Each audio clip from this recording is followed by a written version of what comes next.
అందరికీ నమస్కారం. కార్తీక మాసంలో తప్పకుండా వినవలసినటువంటి కథల్లో శ్రీ రామదేవుని కథ ఒకటి. ఈ కథను ఎవరైతే భక్తి శ్రద్ధలతో వింటారో వారికి సకల ఐశ్వర్యాలతో పాటు సకల పాపహరణం కూడా కలుగుతుంది. కాబట్టి భక్తి శ్రద్ధలతో మనసును నిర్మలంగా ఉంచుకొని ఈ కథను ఆలకించండి. అనగనగా పూర్వకాలమున ఒక బ్రాహ్మణుడు ఉండేవాడు. అతని పేరు నాగంభట్టు. ఆయనకు ఒక పుత్రుడు ఒక పుత్రిక ఉన్నారు.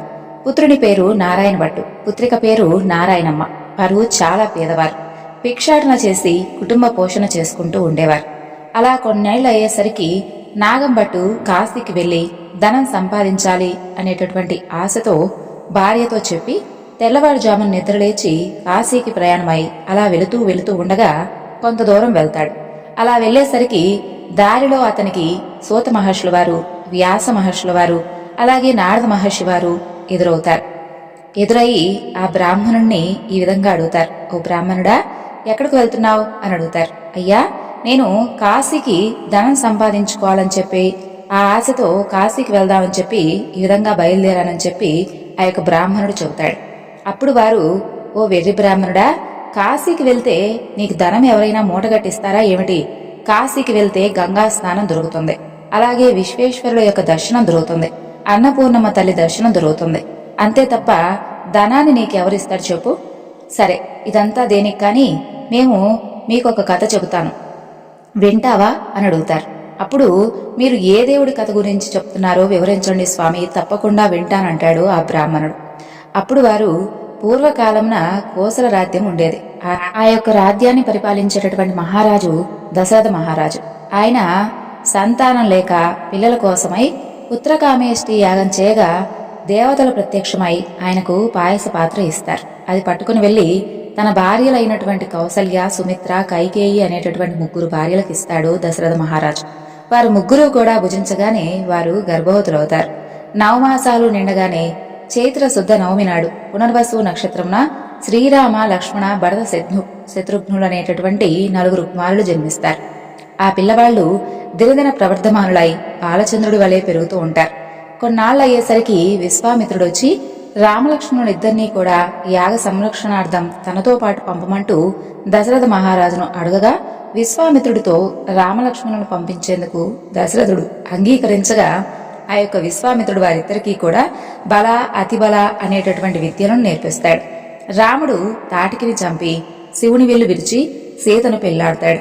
అహల్యను శాప విమోచనం చేసి పరశురాముని యొక్క గర్వభంగం చేసి కైకవరం చేత 14 ఏళ్లు అరణ్యవాసంలో ఉండగా రావణాసురుడు సీతమ్మను ఎత్తుకుని పోగా లంకాపురానికెళ్లి లంకా దహనం చేసి రావణాసురుని వధించి విభీషణుడుకు పట్టం గట్టి తిరిగి వచ్చి పట్టాభిషిక్తుడై సుఖంగా రాజ్యాన్ని ఏలుతూ ఉన్నాడు.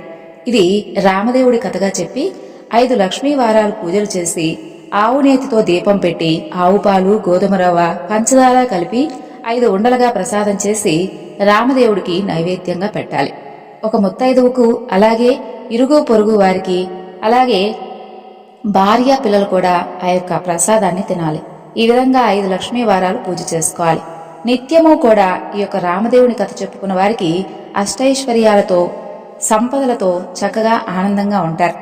అలా ఆ యొక్క మహర్షులు ఆ బ్రాహ్మణుడికి ఈ కథ చెప్పి అక్కడి నుండి మాయమవుతారు. ఇక ఈ బ్రాహ్మణుడు ఇంటికి వెళ్లి తర్వాత కాశీకి వెళ్దాంలే అని చెప్పి అనుకుంటాడు. తర్వాత కొంతకాలానికి మరలా కాశీకి వెళ్దామని చెప్పి అనుకుని కొంచెం ధనాన్ని మూటగట్టుకుని కాశీ కావడి భుజం మీద వేసుకుని కుమారుణ్ణి, కుమార్తెను పిలిచి, అబ్బాయి, అమ్మాయి, మీరు రామదేవుని కథ విడిచిపెట్టకుండా శ్రద్ధగా చెప్పుకుంటూ ఉండంటూ నారాయణమ్మతోనూ నారాయణ భట్టుతోనూ చెప్పి కాశీకి ప్రయాణమై వెళ్లిపోతాడు. ఆ మరునాడు కుమారుడు ఆయవారానికి వెళ్లి వచ్చి, అమ్మా, రామదేవుని కథ గురించి చెప్పబోతున్నాను, నువ్వు కూడా విందుగాని రామ్మా అని పిలుస్తాడు తల్లిని. చూడు నాయనా, వంట వేళ పొద్దున్నే దాసి వచ్చేటటువంటి వేళ అయింది కాబట్టి ఇప్పుడేమి కథ నాయనా, ఇప్పుడు నేను ఆ కథ వినలేను, తరువాత మధ్యాహ్నం వేళ వింటానులే, మరలా మధ్యాహ్నం కథ చెబుతావు కదా అప్పుడు వింటాలే అని చెబుతుంది.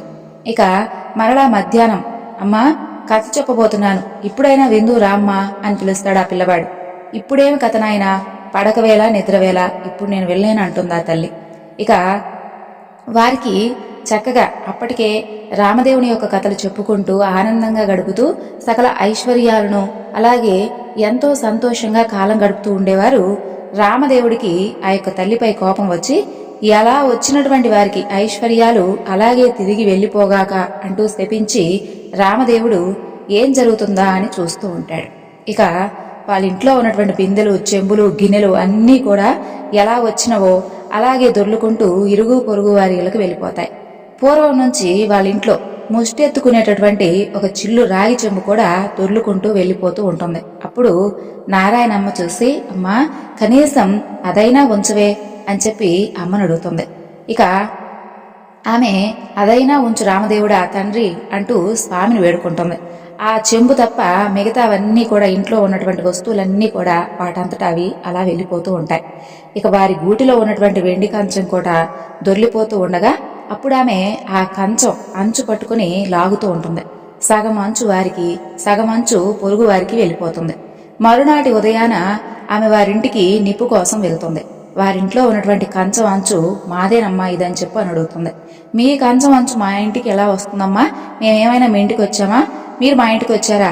కాబట్టి ఈ కంచం అంచు మాదే అని అంటారు ఆ ఇరుగు పొరుగు వాళ్ళు. అలా కాదు, మా ఇంట్లో కూడా ఈ కంచం అంచు ఉంది, కావాలంటే పట్టుకొని వస్తాను అంటూ రెండు దగ్గర పెట్టి చూడగా రెండు అతుక్కుపోతాయి. మాదంటూ వారు పుచ్చుకుంటారు. సిగ్గుపడి ఇంటికి తిరిగి వచ్చేస్తుంది నారాయణమ్మ తల్లి. ఇక కుమారుడు చూసి ఏమన్నారమ్మా అని అడుగుతాడు. మాదే అని చెప్పి వారే పుచ్చుకున్నారు నాయన అని చెబుతుందా తల్లి. అప్పుడు కుమారుడు ఇప్పుడైనా కనీసం రామదేవుడి కథను చెబుతాను వింటావా అమ్మా అని అడుగుతాడు. నేను ఏ కథ వినను, కార్యము వినను, ఏ పని బాటో చేసుకుని బ్రతుకుతాను, కానీ ఆ రామదేవుని కథ మాత్రం విననని చూతుందా తల్లి. ఎలా వచ్చినటువంటి ఐశ్వర్యం మరలా అలాగే వెళ్ళిపోతుంది. నీ చెల్లెల్ని మాత్రం తీసుకుని వెళ్ళిపోయి ఎవరికైనా ఇచ్చి వివాహమైనా చేయరా నాయన అని చెప్పి చూతుందా తల్లి. ఇక తల్లి ఆజ్ఞ ప్రకారంగా నారాయణ భట్టు చెల్లిని తీసుకుని ప్రయాణం అవుతాడు. ఇక వారు ఊరి చివరికి వెళ్లేసరికి కాశీకి వెళ్లినటువంటి నాగంభట్టు మరలా తిరిగి ప్రయాణమై ధనం మూటగట్టుకుని వస్తూ ఉంటాడు. కొంత దూరం వచ్చేసరికి ఆయన ఊరు చివరకు వస్తాడు. అక్కడ అతనికి కోనేరు కనిపిస్తుంది. ఆ కోనేరులో కాళ్ళు కడుక్కుంటూ ఉండగా ఎక్కడి నుండో కాని ఒక పెద్ద గరుడ పక్షి వచ్చి అతని దగ్గర ఉన్నటువంటి డబ్బు మూటను ఎత్తుకుని వెళ్ళిపోతుంది. అయ్యో అంటూ నాగంభట్టు విచారిస్తూ ఇంటికి వస్తూ ఉండగా కొంత దూరం వచ్చేసరికి ఆయనకు నారాయణమ్మను, నారాయణ భట్టును చూసి, అబ్బాయి అమ్మాయి మీరు సుఖంగానే ఉన్నారా అని అడుగుతాడు. ఏముంది నాన్నగారు, మీరు యథాప్రకారంగా ఇప్పటి వరకు చక్కగా రామదేవుని కథను అలాగే స్వామివారి పూజను చేసుకున్న తర్వాత మనకు సకల ఐశ్వర్యాలు చక్కగా కలిగాయి. ఇప్పటి వరకు ఏమీ లోట్లేదు. మీరు కాశీకి వెళ్ళిన మొదలు కథ చెబుతాను వినమ్మా అంటే అమ్మ ఒక్కసారి కూడా వినలేదు. కాబట్టి రామదేవుడికి కోపం వచ్చి మనకు ఎలా వచ్చినటువంటి ఐశ్వర్యం మరలా అలాగే తిరిగి వెళ్ళిపోయింది అంటూ జరిగిందంతా కూడా తండ్రికి వివరించి చూతాడు. ఇక అమ్మ ఆజ్ఞ ప్రకారం చెల్లిని వెంటబెట్టుకుని ఇదిగో ఎవరికైనా కానీ వివాహం జరిపించమని చెప్పింది. కాబట్టి ఎవరైనా దొరికితే చెల్లికి వివాహం జరిపించి మరలా వస్తాను నాన్నగారు అని చెబుతారు. ఇక మీ ఆజ్ఞ కూడా ఏమిటో చెప్పండి నాన్నగారు అని అడుగుతారు. సరే నాయన అమ్మ చెప్పినట్లే చెయ్యని చెప్పి నాగంభట్టు చేసేది లేక విచారిస్తూ ఇంటికి వెళ్ళిపోతాడు. ఇక నారాయణ భట్టు నారాయణమ్మను వెంటబెట్టుకుని అలా వెళ్తూ ఉంటాడు. అలా వెళ్ళగా వెళ్ళగా కొంత దూరం వెళ్లేసరికి నారాయణ భట్టుకు ఒక బ్రాహ్మణుడు కనిపిస్తాడు. కనిపించగానే, ఓ బ్రాహ్మణుడా, నీకు నా చెల్లెల్నిచ్చి వివాహం చేస్తాను, చేసుకుంటావా అని అడుగుతాడు. నాకు పెళ్లి వద్దు, పేరంటం వద్దు అంటూ అక్కడి నుండి ఆ బ్రాహ్మణుడు వెళ్ళిపోతాడు. మరలా కొంత దూరం నారాయణ భట్టు, నారాయణమ్మ అలా వెళ్తూ ఉండేసరికి ఇంకొక బ్రాహ్మణుడు వారికి కనిపిస్తాడు. ఇక నారాయణ భట్టు అతనితో ఈ విధంగా అడుగుతాడు. ఓ బ్రాహ్మణుడా, నా చెల్లెల్నిచ్చి వివాహం చేస్తాను, చేసుకుంటావా అని అడుగుతాడు. నాకు పెళ్లి వద్దు, పేరంటం వద్దు, ఇదివరకే 2 భార్యలున్నారు అని చెబుతాడు. ఇక తర్వాత మరలా కొంత దూరం వెళ్తూ ఉండగా తోవలో ఒక పెద్ద పూల తోట కనిపిస్తుంది. ఆ తోటలో అన్నా చెల్లెళ్ళు ఇద్దరూ కూర్చుని రామదేవుడి కథ చెప్పుకుంటూ ఉండగా ఎక్కడి నుండో కాని ఒక బ్రాహ్మణ యువకుడు వచ్చి పూలు కోసుకుంటూ ఉంటాడు. ఆ యువకుడిని చూసి, ఓ బ్రాహ్మణుడా, నీకు నా చెల్లెల్నిచ్చి వివాహం చేస్తాను, చేసుకుంటావా అని అడుగుతాడు. పెళ్లి చేస్తానంటే వద్దంటానండి, కానీ మా గురువు గారు ఉన్నారు నాకు, వారి ఆజ్ఞ ప్రకారం ఆయన పెళ్లి చేసుకోమంటే తప్పకుండా చేసుకుంటానని చెబుతాడు ఆ బ్రాహ్మణుడు. మీ గురువుగారు ఎక్కడుంటారు అని అడగగానే ఫలానా తోటలో ఉంటాడని చెప్పాడు.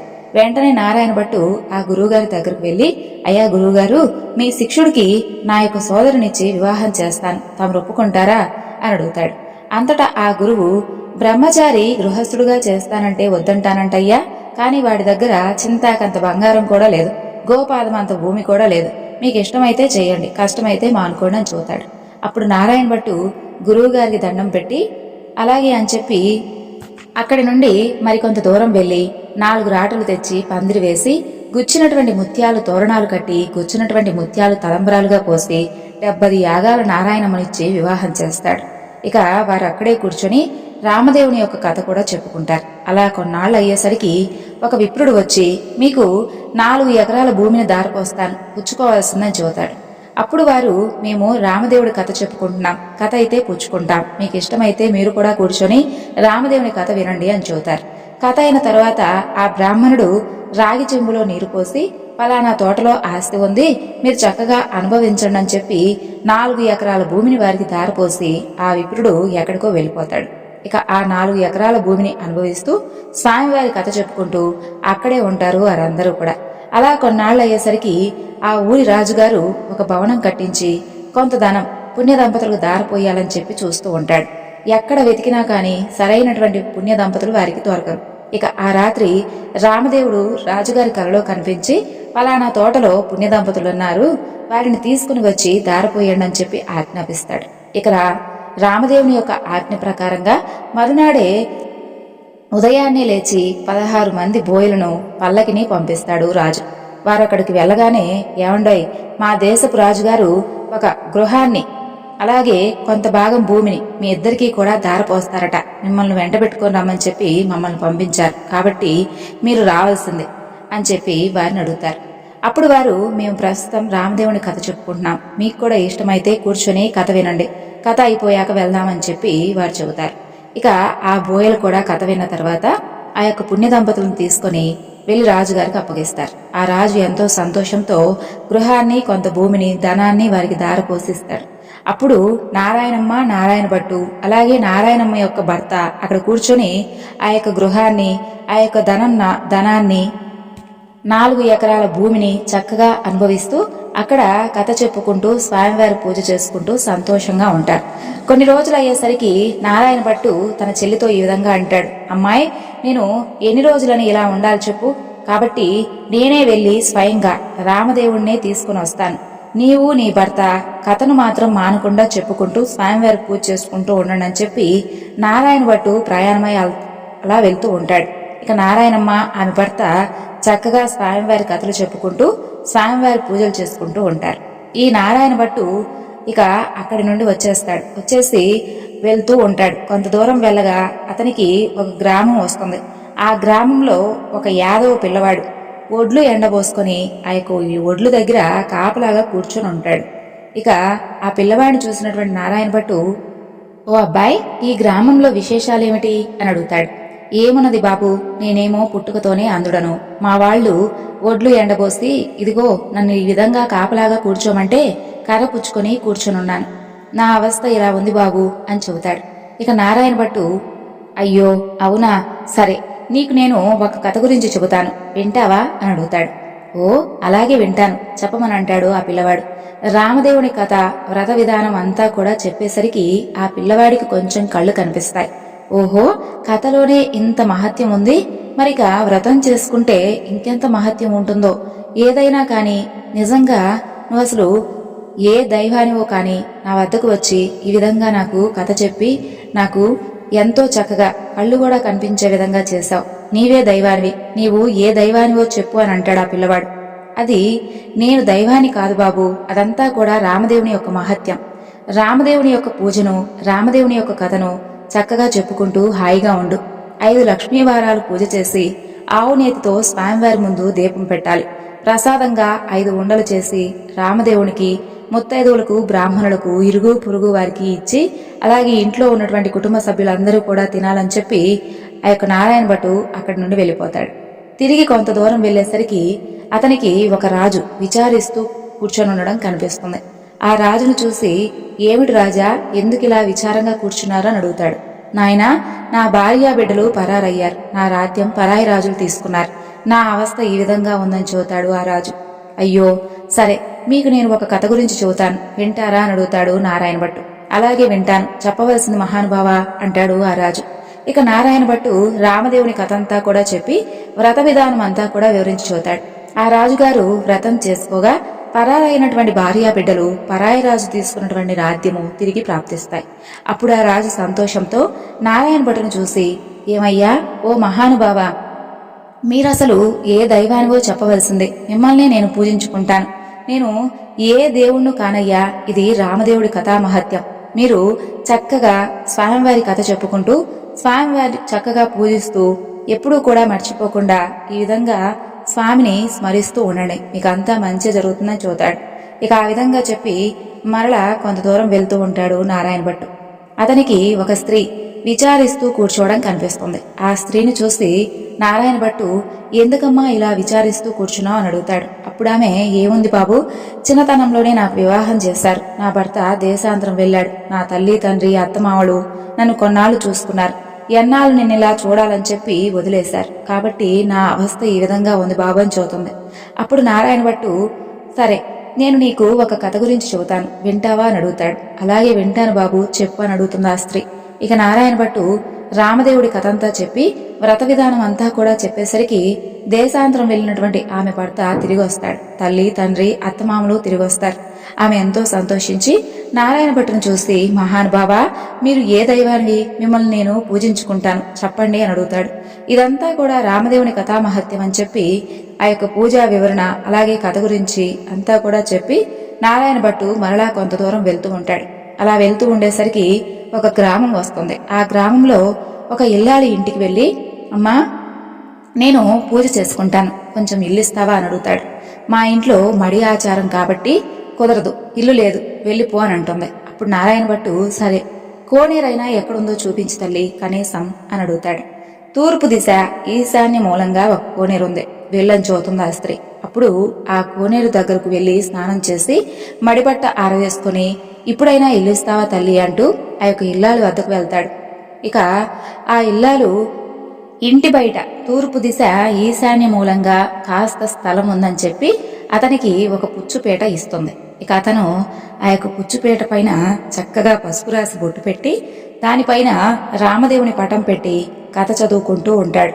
అంతలో ఆమె యువతలకు వచ్చి చూడగా నారాయణ భట్టు ఆమెకు తాంబూలము దక్షిణ ప్రసాదం ఇస్తాడు. ఆమె పుచ్చుకొని లోపలికి వెళ్ళిపోతుంది. నారాయణ భట్టు కథ చదువుకొని అక్షంతలు తల మీద వేసుకుని ఆ ఇంటి మీద కూడా కాసిన అక్షంతలు వేసి వెళ్ళిపోతాడు.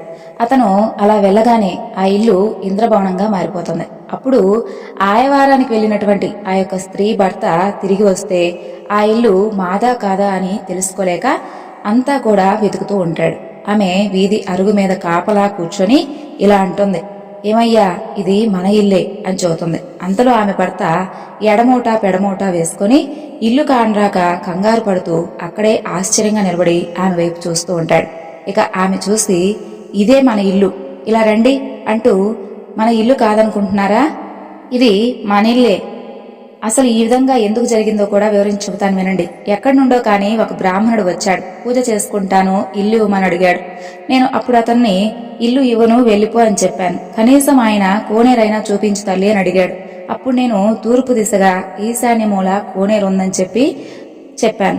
ఇక అతను కోనేరు దగ్గరకు వెళ్లి స్నానం చేసి వచ్చి, ఇప్పుడైనా కనీసం ఇల్లిస్తావా తల్లి అని అడిగాడు. నేను అతనికి ఇల్లు ఇవ్వకుండా ఇంటి బయట ఒక స్థలం చూపించి ఒక పుచ్చుపేటను అతనికి ఇచ్చాను. అతను రామదేవుడి కథ చెప్పుకొని స్వామివారికి పూజ చేశాడు. ఆ తర్వాత అక్షింతలు తాను వేసుకుని మన ఇంటిపై కూడా చల్లాడు. ఆ తర్వాత ఇల్లు చూస్తే ఈ విధంగా మారిందని చెబుతుంది. ఇదంతా కూడా ఆ యొక్క వ్రతమహత్యం వలన జరిగిందని చెప్పి ఆ భార్య చెబుతుంది. అప్పుడు ఈ మాటలన్నీ వినటువంటి ఆమె భర్త, ఓసి పిచ్చిదానా, నీవు పూజ చేసుకుంటానంటే వద్దు అంటావా, ఓ నిర్భాగ్యురాలా, పాపిష్టిదానా, అతను ఏ దిశగా వెళ్ళాడో కనీసం అదైనా చెప్పు అని చెప్పి అడుగుతాడు. అతను ఈశాన్య మూలగా వెళ్ళాడండి అని చెప్పి చెబుతుంది. ఇక అతను నారాయణ భట్టును వెతుక్కుంటూ బయలుదేరతాడు. కొంత దూరం వెళ్ళగా నారాయణ భట్టు ఆ బ్రాహ్మణుడు కనిపిస్తాడు. అప్పుడు ఆ బ్రాహ్మణుడు, ఏమండో ఈ మహానుభావ, మీరు మా ఇంటికి రావాల్సింది, మిమ్మల్ని మేము పూజించుకుంటామని చెబుతాడు. మీ ఇంటికి ఇప్పుడు నేను రాలేనయ్యా, రామదేవుని కోసం వెళ్తున్నాను అని చెప్పి ఆ నారాయణ భట్టు చెబుతాడు. అప్పుడు ఆ బ్రాహ్మణుడు, అలా కాదు మహానుభావ, మీరు మా ఇంటికి వచ్చి పూజ చేసుకుంటానంటే మా ఆవిడ ఇల్లు ఇవ్వనని చెప్పింది కదా, కాబట్టి మాది తప్పు. మా తప్పును క్షమించి మా ఇంటికి ఒక్కసారి రావాల్సిందే. మీరు అసలు ఏ దైవానివో చెప్పండి, మిమ్మల్ని మేము పూజించుకుంటాం అని అంటాడు. మీ ఇల్లు కాబట్టి మీరు ఇవ్వనన్నారు, అందులో మీ తప్పేమీ లేదు, రావడం నాది తప్పు అని అంటాడు నారాయణ భట్టు. నేను ఏ దేవుడును కాదయ్యా, ఇది రామదేవుడి కథామహత్యం వలన ఈ విధంగా జరిగింది. మీరింటికి వెళ్ళి చక్కగా రామదేవుడి కథ చెప్పుకుంటూ స్వామివారి మహత్యం గురించి వింటూ స్వామివారి పూజ చేసుకోండి, మీకంతా కూడా మంచి జరుగుతుంది అని చెప్పి చెబుతాడు నారాయణ భట్టు. అప్పుడు ఆ బ్రాహ్మణుడు ఇంటికి వచ్చి కథలోనే ఎంత మహత్యం ఉంది, వ్రతం చేసుకుంటే ఇంకెంత మహత్యం ఉంటుందని చెప్పి చక్కగా పూజ చేసుకొని కథ చెప్పుకొని అప్పటి నుండి అష్టైశ్వర్యాలతో అష్ట సంపదలతో తూలతూతూ ఉంటారు ఆ దంపతులు. ఇక నారాయణ భట్టు ఎండనక వాననక తిండనక తిప్పలనక ఆకలనక దప్పికనక చెట్టనక పుట్టనక నీడనక భయమనక అర్ధరాత్రనక అరణ్యాల వెంటబడి వెళ్తూ ఉంటాడు. కొంత దూరం వెళ్లేసరికి నారాయణ భట్టు మూర్చిల్లి ముఖం తిరిగి కింద పడిపోతాడు.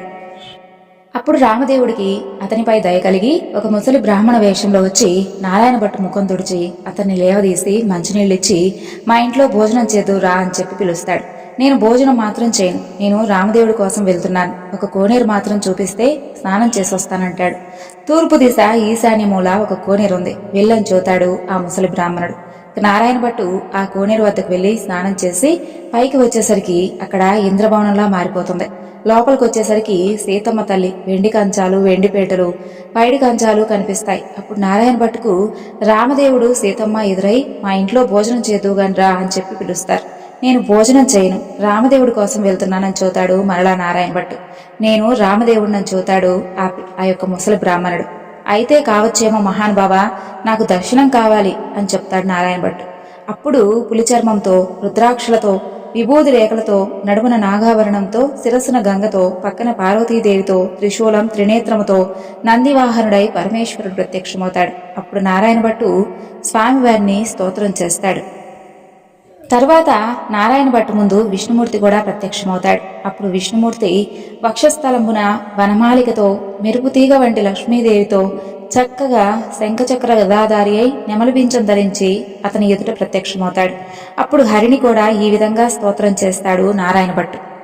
ఆ తర్వాత నారాయణ భట్టు మళ్ళా స్తోత్రం చేయగా హనుమ సీతారామ లక్ష్మణ భరత శత్రుఘ్నుడు సపరివార సమేతంగా శ్రీరామచంద్రుడు ప్రత్యక్షమవుతారు. అప్పుడు రామదేవుడు ఇప్పుడైనా భోజనం చేస్తావా అంటూ నారాయణ భట్టును అడుగుతాడు.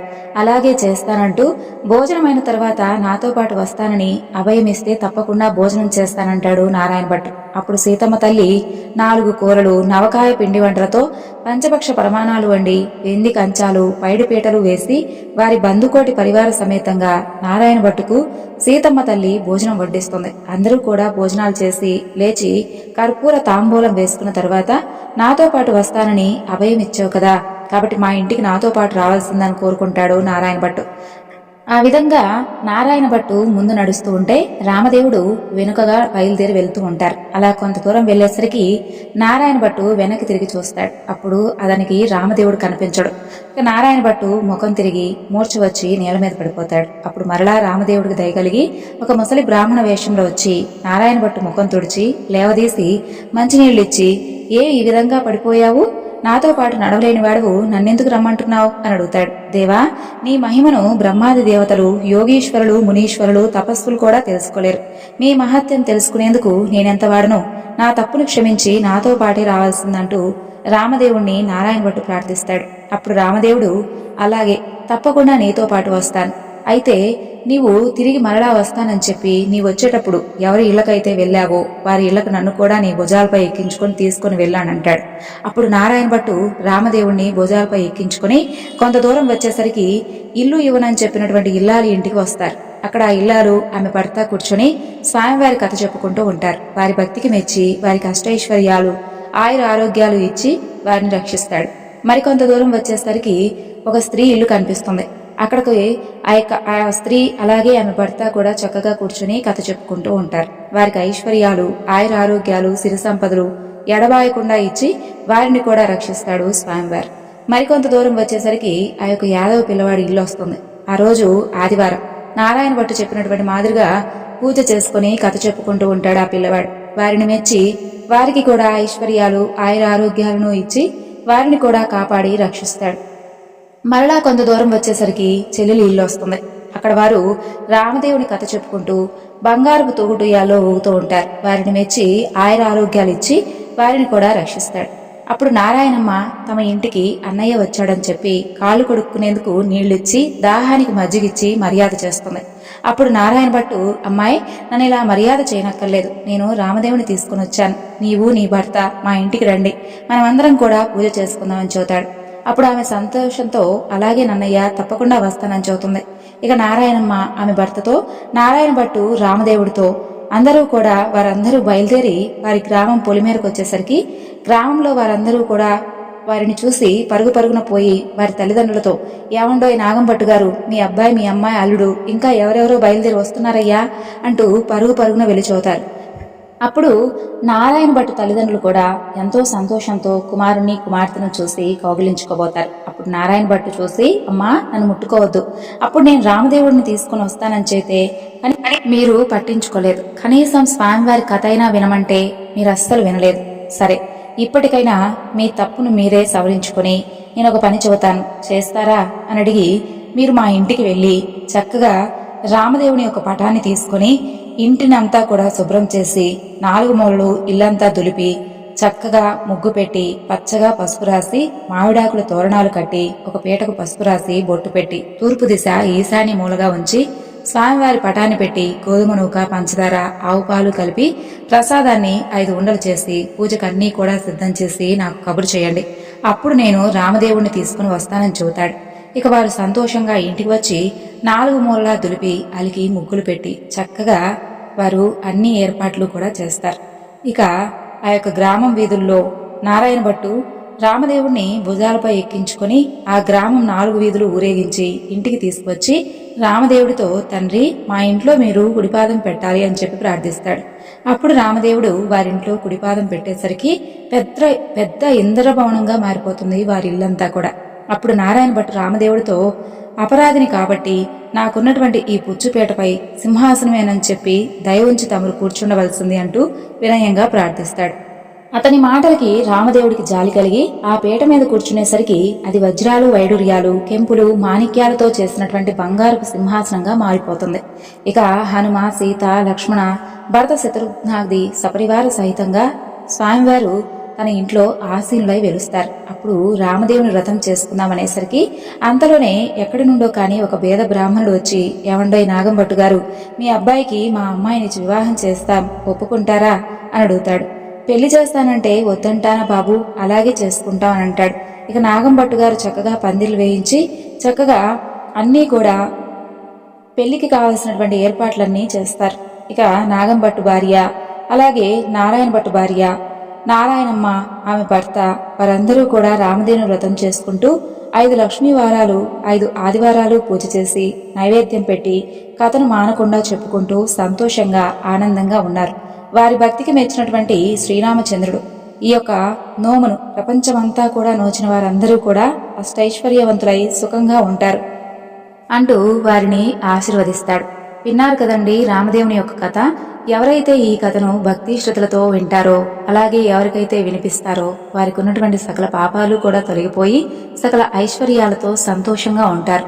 ఈరోజు ఈ వివరణను ఇంతటితో ముగిస్తున్నాను. మరొక చక్కని వివరణతో మళ్ళా కలుసుకుందాం. అంతవరకు నమస్కారం. జై శ్రీకృష్ణ.